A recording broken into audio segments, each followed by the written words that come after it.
Hi ట్వింకిల్స్, మేమైతే కాశ్మీర్ బయలుదేరుతున్నామండి. అందుకని చెప్పి ఈరోజు ఈవినింగ్ నేనైతే అటుకులు చేసుకుంటున్నాను. అటుకుల మిక్చర్ అంటే మా ఇంట్లో కొంచెం ఎక్కువగా తింటారు.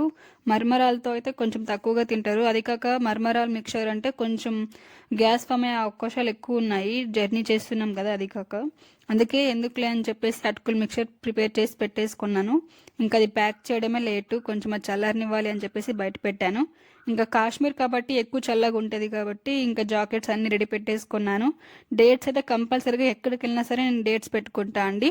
డేట్స్ ఉండడం వల్ల మనకి ఏదైనా తొందరగా ఫుడ్ దొరకకపోతే మధ్య మధ్యలో డేట్స్ తింటా ఉంటే మనకి ఎనర్జీ ఇస్తుంది డేట్స్ అనేటివి. ఇంకా బట్టలు అయితే అన్ని ప్యాక్ చేసి పెట్టేసుకున్నాను. ఫస్ట్ అయితే అది కంప్లీట్ అయిపోతే ఇంకా అన్ని పని అయిపోయినట్టే. ఇంకా చపాతీ చేసుకున్నా. చపాతీలోకి చపాతీ పిండి కలిపేటప్పుడు కొంచెం పల్లీల పౌడర్, జీరా అంతా వేసి, కారం పొడి అవన్నీ వేసేసి నేను బాగా పిండి కలిపేసి చేసుకున్నాను. సో దట్ దానివల్ల ఏంటంటే మనకు కర్రీ కొంచెం అటు ఇటుగా ఉన్నా కూడా చపాతీ ఈజీగా తినేయచ్చు అనమాట. అందుకే అలా ప్రిపేర్ చేసుకున్నా.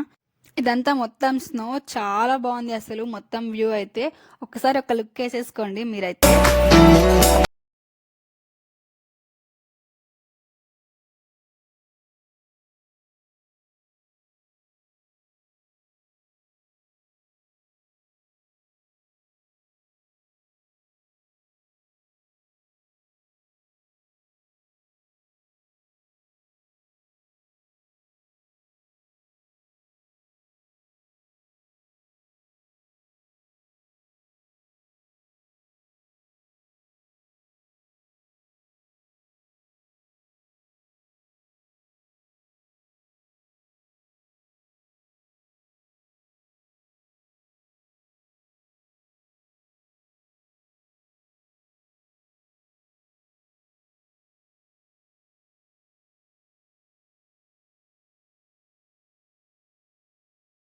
యాపిల్స్ అయితే నేను ఇంతవరకు చెట్లు చూడలేదు, ఇదే ఫస్ట్ టైం చూడడము.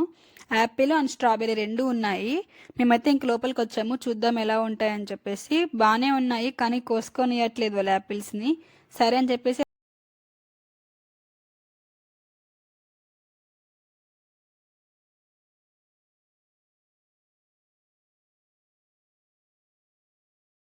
పైన కొండపైన ఒక ఇల్లు కనిపిస్తుందా? కాశ్మీర్లో మొత్తం కొండలపైన ఇళ్ళలు ఉంటాయి. ఇక్కడ ఒక ఇల్లు కనిపిస్తుంది చూడండి. ఇదైనా కనీసం కొంచెం కిందకు ఉంది, ఇంకా ఎక్కువగా కొండలపైనే ఉంటాయి. వాళ్ళు అంత పైకి ఎలా వెళ్తారో ఎలా వస్తారో తెలియదు కానీ చాలా కష్టము వాళ్ళ ఇంటికి ఏమో వెళ్ళాలి అంటే. ఇక్కడ గొర్రెలు ఎక్కువగా ఉంటాయి. నాన్ వెజ్ తినే వాళ్ళకి గొర్రెలతో ఒక హలీం ఉంటుందంట, అది ట్రై చేయండి ఎవరైనా కాశ్మీర్కి వస్తే.